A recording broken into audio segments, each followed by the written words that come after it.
በስልካችሁ ላይ የዋሃብያ ጓደኛ ካላችሁ ያ ጀማዓ ቴሌግራም ተጠቃሚ ጥንቃቄ አድርጉ። ምክንያቱም እዚህ ሶሻል ሚዲያ ላይ ሰሞኑን እየሰማናቸው ነው ያለነው። ስሙኝ፣ እኔ ዋሃብያም አህባሽም አይደለሁም። ላኢላሃ ኢለላሁ መሐመድ ረሱሉላህ ብዬ የማምን በአላህ ላይ ምንም የማላጋራ ጥርት ያልኩ ሙስሊም ነኝ። ሙስሊም የሚለው ስም ብቻ ይበቃኛል።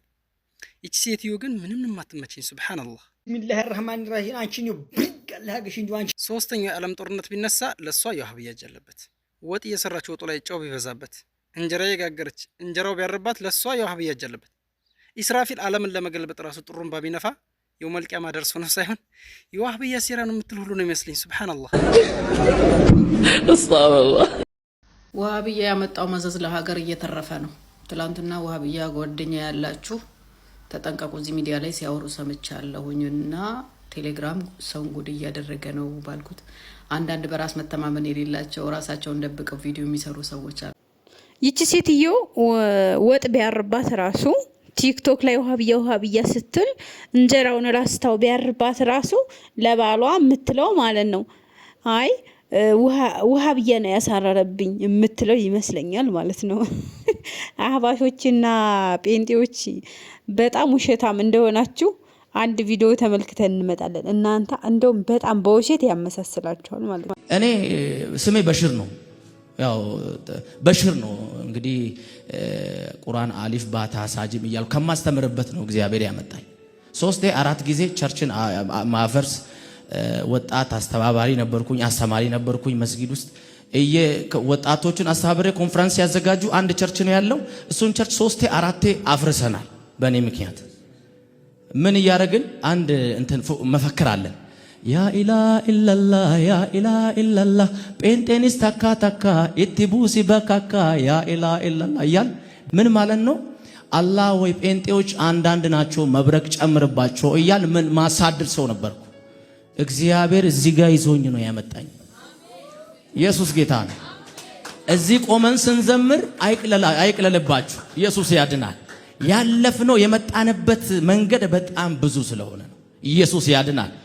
እግዚአብሔር አይለያችሁ። በዘመናት መሃል እግዚአብሔር ከናንተ ጋር ይሁን። እኛ እዚህ የዘለንን ቀላል ይመስላችኋል አይደል? አመር ሲራገፍ እያየው ነበር። እኔ በመዝሙር ነው እኔ አራግፌልህ ነው የሚሄደው። ጨብሴ ዴማስን ዝም ብዬ አይደለም መልእክት ስለሆነ ነው መዘምረው። እያየው ነው መዘምረው። ኢየሱስ ጌታ ነው። ስንቱን እየወጋንልህ ይመስልሃል? ኢየሱስ ያድናል።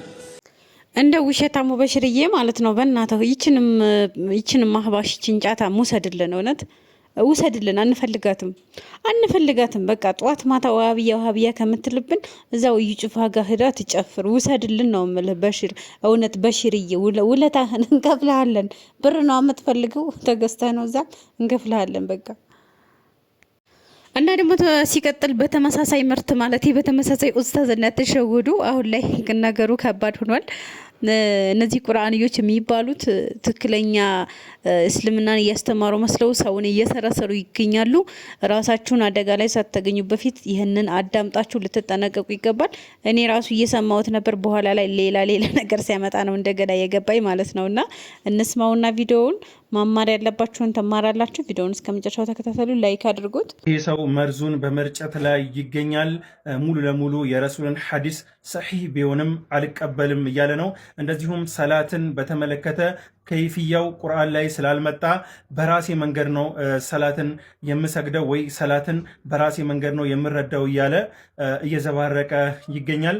ቪዲዮውን ተመልከቱትና ተመልሼ እመጣለሁ። ቁርአን አዛዥ ነው። በቁርአን እንጂ ነጃ የምትወጣው በሶላት ያዝልኝ። በቁርአን እንጂ ነጃ የምትወጣው ቁርአን ውስጥ በሌለው ስግደትህ ነጃ ትወጣ አልኩ እኮ አንድ በመጀመሪያ ደረጃ እኔ አሁን ቁርአን አለ ብዬ ወይም ደግሞ ስግደት የሚባል ነገር አለ ብዬ አምኜ ተቀብዬ እንዴት ልስገደው? ተኝቼ ነው የሚሰግደው? ቆሜ ነው የሚሰግደው? እንዴት ነው የሚሰግደው? ይሄን ንገረኝ ያልኩን አስረዳኝ። ቅድም ረጅም ሰዓት ያንተ ስግደት የለም ቁርአን ውስጥ እኮ ሰማም እንዲላላህ ብለህ ስህተት መሆኑ መጀመሪያ እንስማማ። እሺ በጣም ጥሩ። እኔ አሁን የሚሰግደው ሰላት የአምስት ጊዜ ስህተት ነው ብትላለህ? ቁርአን ውስጥ በቁርአን ሚዛን ስህተት ነው። ስለዚህ አልስገዳ 5 ጊዜ ሰላት። ይህ ግለሰብ ሙሉ ለሙሉ የረሱልን ሐዲስ አልቀበልም ብሎ ከካዱት ሰዎች ነው። አሁንም እያስተላለፈ ያለው መልእክት እጅግ አደገኛ ነው። እንደሰማችሁት እያለ ያለው ሰላት በቁርአን ላይ በቀጥታ ከይፍያው ስላልመጣ በሰላት ጉዳይ ላይ ከፈለክ ስገድ ከፈለክ ተው የሚል አቋም እያራመደ ይገኛል። አላህ ስብሐነሁ ወተዓላ ምን ይለናል? ቁል ኢን ኩንቱም ቱሒቡነ አላህ ፈተቢዑኒ ዩሕቢቡኩም ላህ ወየግፊር ለኩም ዙኑበኩም። እናንተ እውነት አላህን የምትወዱ ከሆነ ፈተቢዑኒ እኔን ተከተሉኝ በላቸው ይላል አላህ ሱብሓነሁ ወተዓላ ለረሱል ሰለላሁ ዐለይሂ ወሰለም። እኔን የምትከተሉኝ ከሆነ ዩሕቢቡኩም ላህ አላህ እናንተን ይወዳቸዋል፣ የግፊር ለኩም ዙኑበኩም ኃጢአታችሁንም ይምራቸዋል። ወላሁ ገፉሩ ረሒም አላህ አዛኝና መሐሪ ነው።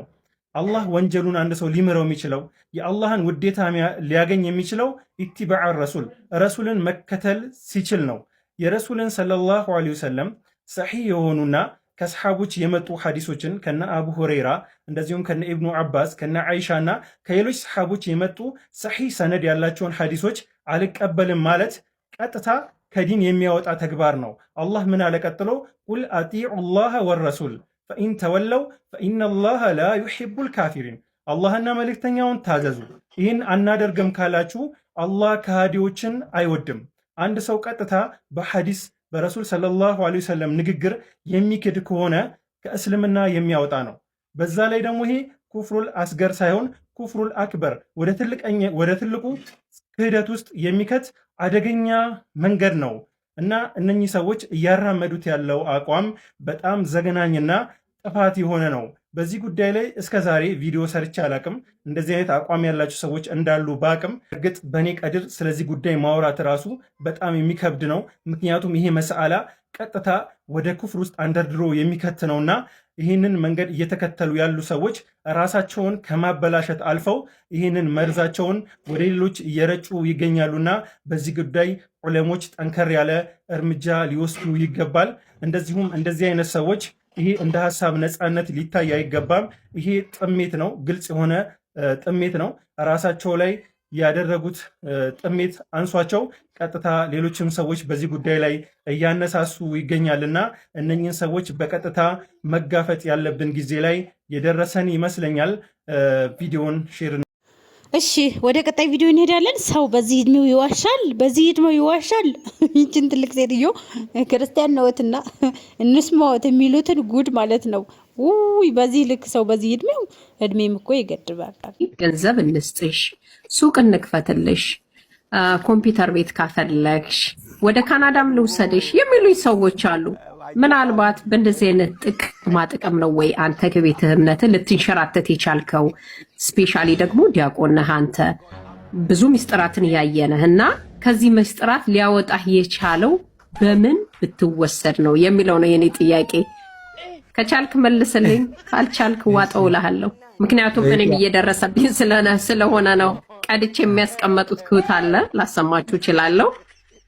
ሰዎችን በዚህ በተለያየ አጋጣሚ አገባሻለሁ። እንግዲህ አሁን ይሄ ኒካ ምናምን የሚባል ያላቅም ሻአዳ ነው ያለ፣ ሻአዳ ላሲዝሽ ብለዋል። እንዲህ ነገሮች ያደርጋሉና ምናልባት በእንደዚህ አይነት ነገር ተወስደህ ነው ወይስ ምንድን ነው የሚለው ነው የኔ ጥያቄ። እኔ ሶስት ነገሮችን ብቻ እንትን ላለው አሁንም ድረስ ቢግ ሪስፔክት አለኝ ለቤተክርስቲያናቷ። ምክንያቱም አንድ ክርስቲያን ሊሳሳት ይችላል፣ ቤተክርስቲያናቷ ትሳሳታለች ብዬ አላምንም። እኔ በራሴ በግሌ አንድ ሙስሊም ሊሳሳት ይችላል፣ ኢስላም ግን ይሳሳታል ብዬ አላስብም ማለት ነው። ከዛ አንጻር እኔ አንደኛ ያጣሁበት ነገር ምንድነው፣ አንደኛ ከክርስትና ሊያስወጣኝ የቻለበት ምክንያት ምንድነው፣ ይሄ ጥቅሙን ታዩና ሲምፕሊ የሰው ልጆች ነው ብዙ ጊዜ ስለሚሉት ማለት ነው። አንደኛ ቅጥረኛ ነው ይሉኛል። እንትን ሙስሊም ሆነ ሙስሊሞች አስተምረው ቀጥረው ነው ቤተክርስቲያኗን አታክ እንድታደርግ የሚሉኝም አሉ። በተመሳሳይ መልኩ አረ በፍጹም እሱ አይደለም በጥቅም ባጃጅ ተገዝቶለት ነው ሄደውም ያሉኝ አሉ። ቤት ተገዝቶለትንም ነው ሄደውም አሉኝ። አረ ጭራሽ አልፎ አልፎ ሴትም ሊድሩት ፈልገው ማለት ለትዳርም ነው ሄደው ምናምን ያሉኝም አሉ። አላህ በሚያውቀው እኔ አንደኛ ኤጄንም ቢያውቁ እንደዚህ አይሉኝም ነበር። አላኩል ያህል ግን እንቀጥልና ዲን ኢስላም ከተቀበልኩ 1 ዓመት ሆኖኛል። ለምን ሄድክ ለሚለው ጥያቄ አንደኛ የሥላሴን አስተምሮ ወይም ደግሞ የሰለሰ ሶስትነት ይሄ አንዱ አምላክ ወይም ደግሞ አንድ አምላክ ነው ያለው ራሱን በሶስት አካል ገለጸ ወይም ደግሞ 3 ፐርሰን ዋን ኤሰንስ የሚባለው ነገር ቢብሊካል ግራውንድ የለውም ስለምን አንዱ አምላክ በምንነትም በማንነትም አንድ ነው ብዬ ስለተረዳው ነው ከመጽሐፍ ቅዱስ የኔን አረዳን ነው የምነግርሽ። ሌላ ደግሞ አባቶች ምናምን የሚያስተምሩበት ነገር ነው። አንድምታ ትርጓሜው ላይ በደንብ አብራርቶ ይሰጠዋል። ግን እኔ ባይብል በባይብል ይፈታል። ባይብል ኮንቴክስቹዋል ሰለምቴ ወንድማችን ጀዛከላ ኸይር አላህ ይጨምርልህ። እስኪ ስለ አሮጊቷ ያለችውን ነገር ትንሽ እኔም ልመልስላት ያለኝን ሀሳብ። እኛ ሙስሊሞች በነገራችን ላይ የህዝብ ቁጥር እጥረት የለብንም። እኛ ጴንጤዎች አይደለንም፣ እጥረት የለብንም። በብር እየገዛን ድራማ እናሰራም፣ ወይም ደግሞ እናንተን አይደለንም ድራማ እናሰራም። እና እንደዚህ የሚልሽ የለም ወላሂ። አንድም ኡስታዝ ሆነ አንድም ሙስሊም ብር እንስጥሽ፣ አሜሪካ እንውሰድሽ፣ መኪና እንግዛልሽ፣ ቤት እንግዛልሽ፣ ወይኔ በዚህ ልክ ሰው ይወሻል? እርስዎ እኮ ትልቅ ሰው ነዎት። ቢያንስ እርስዎ ለሰው የሚመክሩ ሰው ነዎትና እንዴት ይዋሻሉ በዚህ እድሜውና? ሰለምቴ ወንድማችን ግን ያው ታቁን ለማስረዳት ሞክሯል። ይልቅስ እነሱ ናቸው ወደ እስልምና ሲገቡ ብዙ ስም የሚሰጡት እንጂ እኛ ሙስሊሞች ማንም ሰው ወደ እስልምና ሲመጣ ነፍሱን ለማዳን እንጂ ለማንም ብሎ አይደለም። ስለዚህ እኛ እንደዚህ አይነት ብለንም አናቅም አንልምና እንደዚህ አይነት በትልቅ ሰው እንኳን እንደዚህ አይነት ውሸት ያ ኢላሂ ጌታዬ። ለአንኛውም የዛሬ ቪዲዮአችን እዚህ ላይ ያበቃል። እስከ መጨረሻው ልትከታተላችሁ ጀዛኩሙላህ ኸይረን። በሌላ ቪዲዮ እስከምንገናኝ ድረስ መልካም ጊዜ ይሁንላችሁ። ሰላም አለይኩም ወራህመቱላሂ ወበረካቱ።